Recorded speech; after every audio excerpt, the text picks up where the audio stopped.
Hey guys, welcome back to my channel. So this video is going to be about why I'm so passionate about LinkedIn. Now, the roots of this started a while ago from all my cold outreach, etc.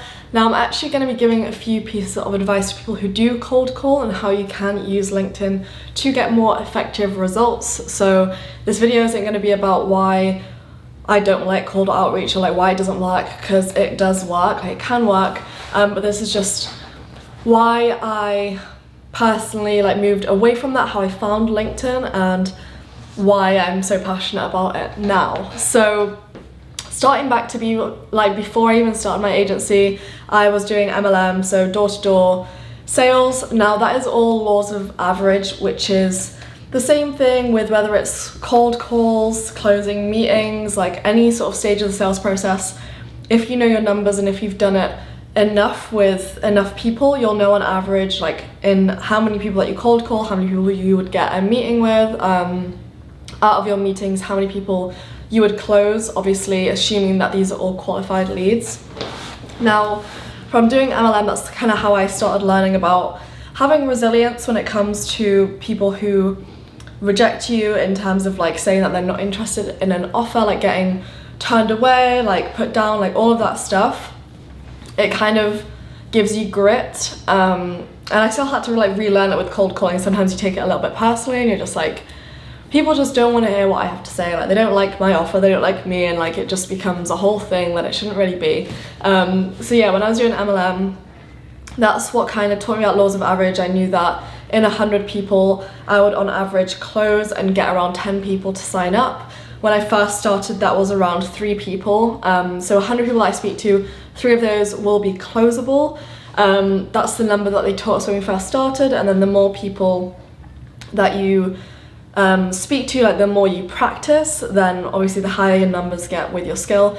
So yeah, I'm not gonna go into that, but basically from MLM, that I was cold calling for my own agency, got frustrated, was spending way too much time doing it, started looking for other methods of outreach, and came across LinkedIn. So I was googling it, and it was just LinkedIn.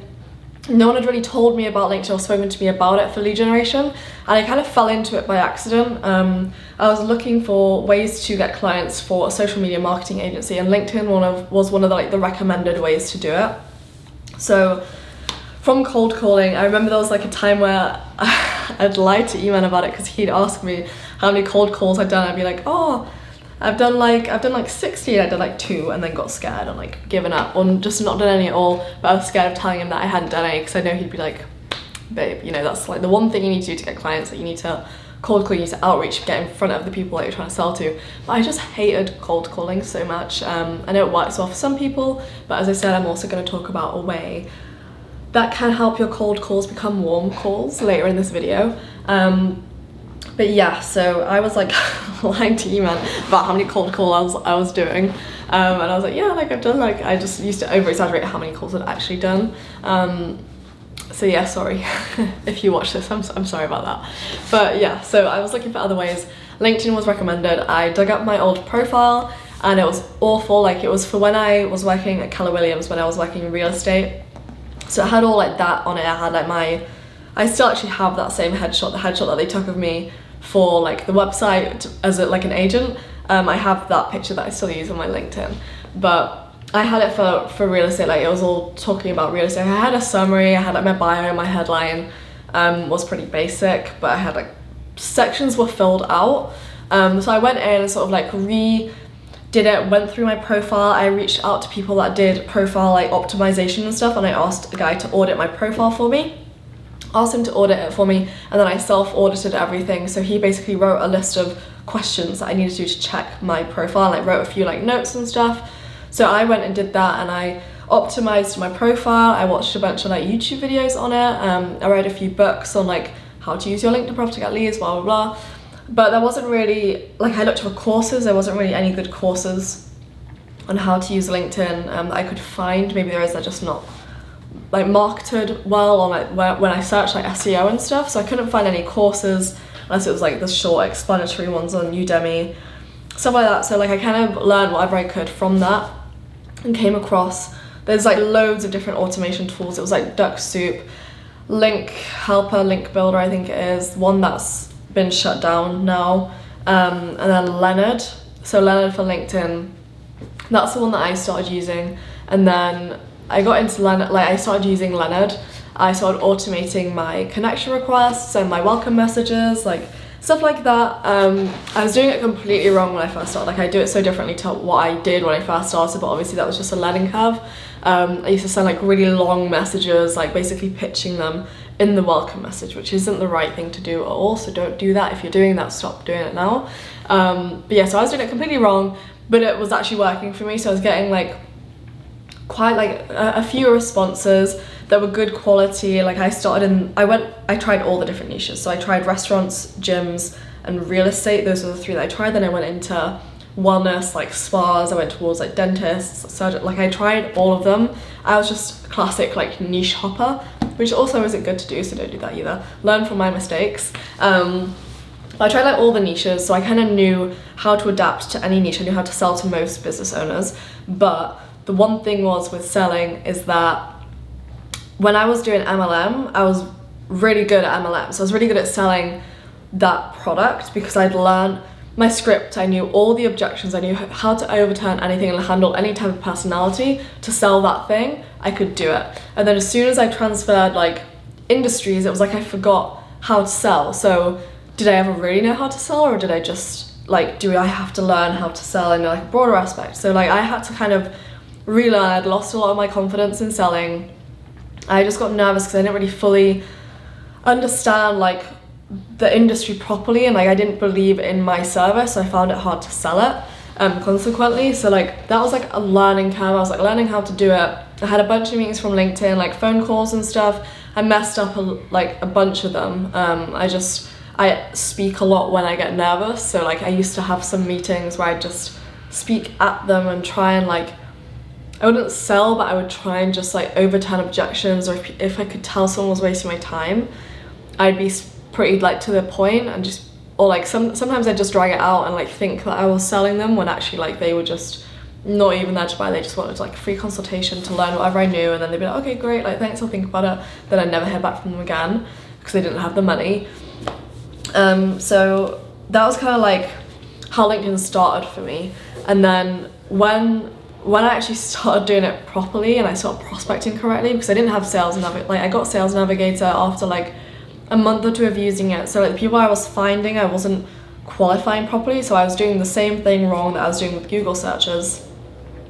On LinkedIn you can find like a much higher caliber of people, so you can find like the business, and you can find exactly the person that you want to connect with through doing a basic search on Sales Nav. And when I learned how to use Sales Nav and I was using LinkedIn, like Leonard for LinkedIn, like then I could actually like, I knew what my niche was. I was doing real estate and I was targeting the owners of certain sized companies, so I know they'd have enough money in certain areas, and I was targeting them with a message that I knew they would respond to. And then when I like hit that point where I was resonating with the person I was reaching out to, it just kind of clicked for me and it just started working really well. And then at that point, I basically did a module in Eman's course. People watched the module and they started getting some good results from it.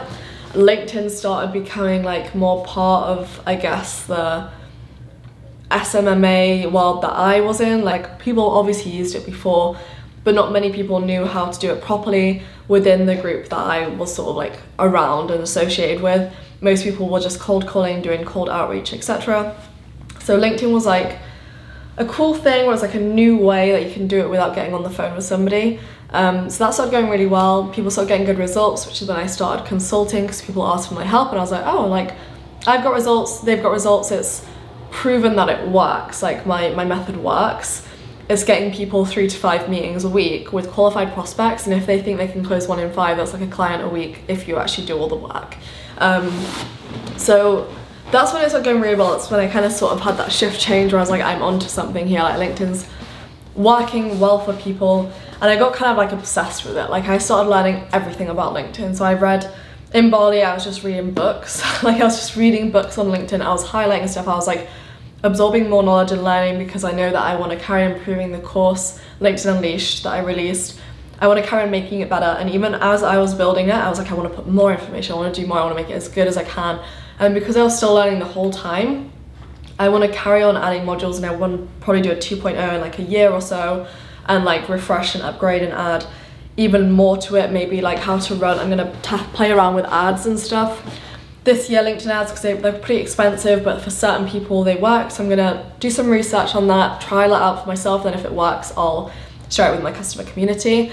But like when you get really into something, like when you try something and it works well for you and you feel like an expert at it, it becomes fun and enjoyable to talk about. And I love talking about LinkedIn with people. I love teaching people. That's why I'm so passionate about it, because I know how it works and there's always more to learn. I'm not saying I know everything about LinkedIn. I know a good amount, and I know how to make it work for advertising, marketing agency owners, coaches, consultants, etc. Like I know how to help those people get results because I can get the results for myself as a consultant and as a marketing agency owner. So that's when I started becoming really passionate about it, because it started as like a trial and error. It was like my savior. I was like, maybe this will work, and I was kind of just hoping that it would be a good replacement for cold calls. And then when it did work, and not only for me, for other people, I was like a bit surprised. I was like, oh, this thing that I like learned how to do by myself is like working for other people. That's so cool. And then it sort of became a thing, and then it became my business. Instead of having a normal marketing agency for like real estate agents, I have my LinkedIn marketing agency, so I offer done for you. And I have the consulting side where I teach other people, other agency owners, other coaches and consultants how to generate leads using the platform. And that's my like sort of area that I feel really comfortable in. Before pitching marketing, like other marketing services, I didn't fully believe that I could get the results. Even though I knew how to, I didn't believe in the service, so I couldn't sell it. With LinkedIn, it doesn't feel like I'm selling it, because I just believe in LinkedIn as a product. Like I believe in what it does, and I know how to make it work for people, so I'm like pretty confident when I talk about it to people that I know I can help them make a difference and start getting more results with it. So that's sort of how I became so passionate about LinkedIn, I guess. Just another thing, I know I'd mentioned the cold calling stuff. So with LinkedIn, what I would recommend doing, this is what I did for a while before I was building the course, when I had the time and I was doing all the outreach, is I would build a list of people. So you can use Google if you want to, you don't have to use LinkedIn. You can build a list of people, a list of businesses that you would normally cold call to, and qualify which businesses you want to reach out to. And then from that, you can use Sales Navigator for LinkedIn. So you have to purchase that. It's like the premium LinkedIn. You can purchase Sales Navigator, and then using Sales Navigator, it has an advanced lead and account search. If you want to search for an account, so an account being that it returns results of like companies and businesses, so their profiles, not the individual personal account of the person basically. So you can search for companies within a certain area. If you wanted to search for the list of cold calling people that you had, so you find all those companies, you do background research on them, look at their websites, etc., etc. You search for that account on LinkedIn or on LinkedIn Sales Navigator, and then on Sales Navigator you can see how many employees it has, you can see who the decision makers are, who's in what position, and if you have any shared connections who could introduce you to the decision maker. So say there's an owner, you're not directly connected to them, but you have a mutual connection. So one of your connections is connected to that business owner. You can use them as a way in, as an introduction to then get through to that person. So what you want to do is you want to use LinkedIn Sales Nav. You want to identify the decision maker of that company that you have found on Google or however you do your lead sourcing.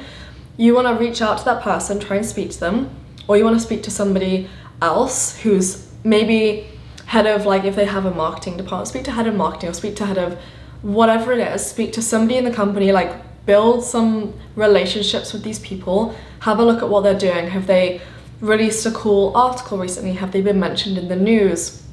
Has that decision maker had a promotion? Are they new to that company? Have they just moved up from a previous role? Like you can do all the profile research and all the digging, all the information that you need from LinkedIn itself.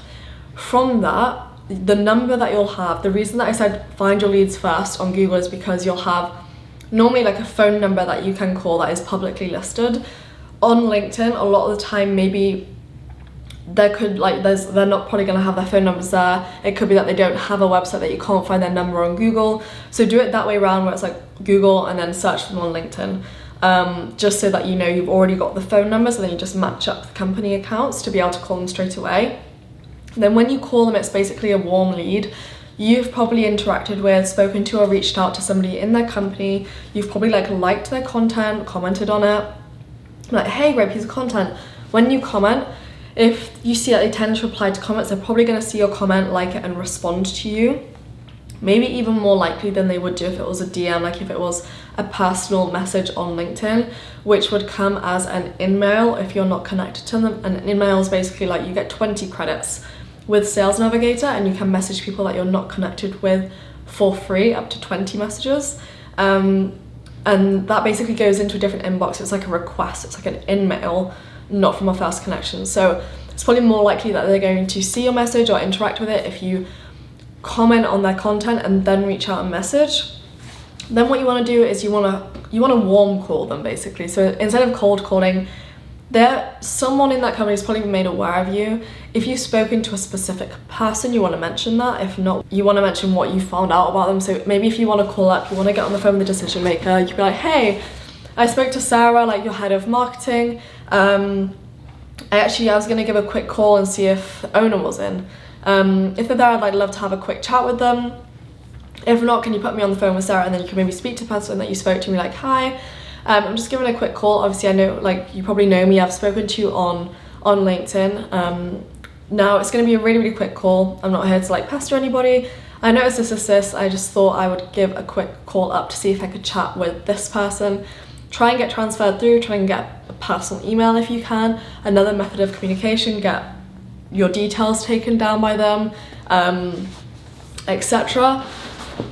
And then what you can do is basically, if she takes you through, so try and speak to her. If you get to like a gatekeeper on LinkedIn, maybe they can transfer you through because they know who you are, you've approached them. Then from that point, they're more likely to pass you on to the person in charge. And when you get on the phone to the decision maker, when they realize that you've done your profile research, you've either said, hey, I reached out to you on LinkedIn, or I read the article that your business mentioned, or congratulations on this if they've been mentioned in the news, or like whatever you found out, use that as a way to start conversation. Go through your sales script, so go through your cold calling script. You don't want to sell on the phone call, you're just trying to get a meeting. So be really friendly, be approachable. When they realize that you've put in the time to research them, that you understand their business, the problems that they most likely have, or you've already spoken to people in their structure, they're more likely to be receptive to you on the phone and to listen to you and not hang up on you and actually just give you the time of day. So that's like my sort of little secret hack for cold calling and how to make that warm calling, just to help your conversions increase towards a meeting. And yeah, I have kind of covered like why I am so passionate about LinkedIn. I hope you enjoyed this video. I know it was pretty long, but yeah, I hope you enjoyed this video, and I look forward to seeing you guys in the next one. If you enjoyed it, please just give it a thumbs up. Please comment anything that you have to say about it, if it's like your own personal experience with cold calling, or whether you try out this method that I just told you guys about. Try it out, see if it works. If you get good results, if it works for you, let me know, and I'll see you in the next one.